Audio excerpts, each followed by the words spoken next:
झारखंड सरकार और जिंदल फाउंडेशन के बीच शिक्षा और क्षमता निर्माण के लिए साझेदारी होगी। वहीं सार्वजनिक नीति और जलवायु परिवर्तन पर शोध सेंटर ऑफ एक्सीलेंस की स्थापना होगी और हारिज पर रहने वाले मेधावी छात्रों के लिए छात्रवृत्ति और प्रशासनिक अधिकारियों का क्षमता निर्माण होगा। वहीं मुख्यमंत्री हेमंत सोरेन ने कहा कि झारखंड सरकार शिक्षा और क्षमता निर्माण के माध्यम से राज्य के युवाओं को वैश्विक मंच के लिए तैयार करना चाहती है। झारखंड को औद्योगिक शक्ति बनाने के साथ साथ यहां के मानव संसाधन को सशक्त करने के उद्देश्य से जिंदल फाउंडेशन ने राज्य सरकार के साथ शिक्षा और कौशल विकास के क्षेत्र में व्यापक साझेदारी का प्रस्ताव रखा है। इसके लिए लंदन में मुख्यमंत्री हेमंत सोरेन के नेतृत्व में उच्च स्तर के डेलीगेशन को फाउंडेशन ने अपनी अभिरुचि की अभिव्यक्ति एक्सप्रेशन ऑफ इंटरेस्ट प्रस्तुत की है। किन किन क्षेत्रों में राज्य सरकार से साझेदारी होगी, तो चलिए जानते हैं।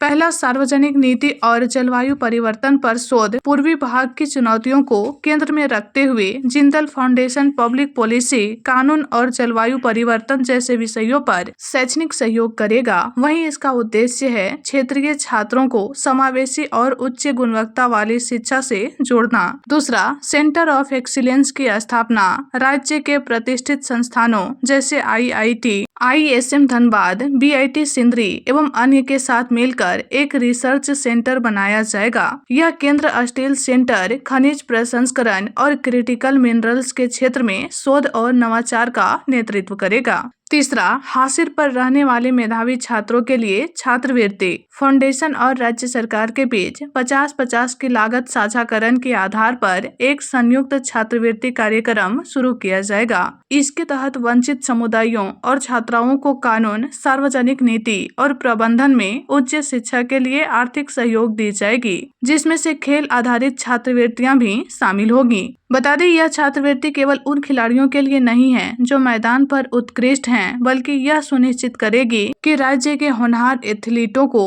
उच्च शिक्षा प्राप्त करने में कोई आर्थिक बाधा न आए। वहीं चौथा और आखिरी, प्रशासनिक अधिकारियों का क्षमता निर्माण। इसमें झारखंड लोक सेवा आयोग अर्थात JPSC के लगभग 30 मिड कैरियर ऑफिशियल के लिए वर्ष में 2 बार विशेष प्रशिक्षण कार्यक्रम आयोजित किए जाएंगे, ताकि शासन और सेवा वितरण में वैश्विक मानकों को अपनाया जा सके। वहीं जिंदल फाउंडेशन की ओर से कहा गया कि झारखंड में विशेष रूप से रामगढ़ और पतरातू के एक बड़े स्टील हब के रूप में उभरने के कारण राज्य को स्किल्ड मैन पावर की आवश्यकता है। इसके लिए फाउंडेशन इस मांग को पूरा करने और मानव विकास सूचक अर्थात HDI को बेहतर करवाने के लिए प्रतिबद्ध है।